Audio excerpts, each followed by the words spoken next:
Hello again, the curtains have closed on ICCAT's annual meeting and crucial decisions have been made.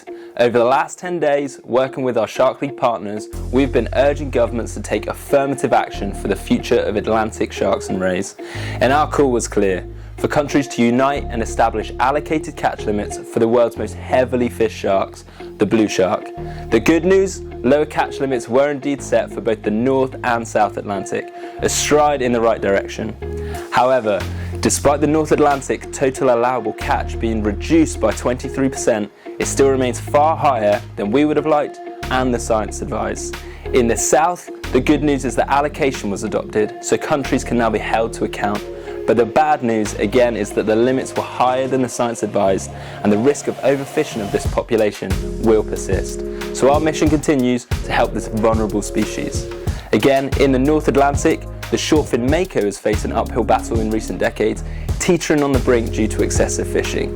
But there's good news here too. The retention ban that was agreed in 2021 will continue throughout 2024. Proposals were also pitched for the protection of whale sharks and mobulid rays.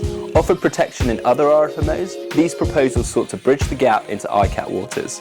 They've been adopted in principle, meaning they will be scientifically evaluated to inform the decisions of the 2024 meeting, where a consensus will again be needed to secure their protection and come into effect in 2025.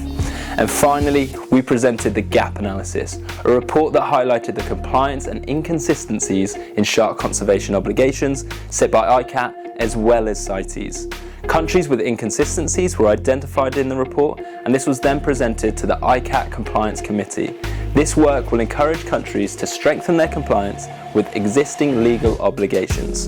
Hand in hand with our Shark League partners, we have charted significant strides this year at ICCAT. Our collective advocacy for these proposals, coupled with the groundbreaking gap analysis report, has carved a path for progress.